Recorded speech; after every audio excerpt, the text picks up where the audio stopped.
Hello, in this video I'm gonna show you how you can connect a pendrive to OPPO Reno 12 Pro 5G. In order to use a pendrive, you also need to have an adapter that uses USB-C in order to plug into the device, and we can plug in USB-A device like a pendrive. So once you get one for yourself, we need to plug the pendrive and then plug the adapter with the pendrive.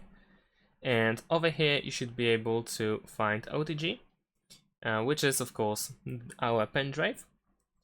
And as you saw, this app was opened immediately, but you can also use Files by Google. So if you go and open Files by Google app, then over here at the bottom you will find something additional with the USB logo. In my case it is called Transmemory, and here I can find everything that I have on my pendrive.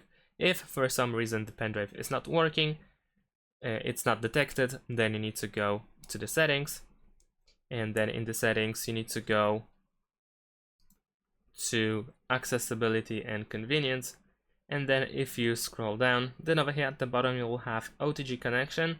In my case this option is disabled, and it doesn't really matter because the pendrive was detected anyway.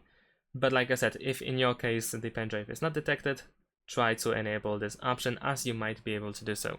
And that's it. Thanks for watching. Leave a like and subscribe to my channel, and see you in my next videos. Bye.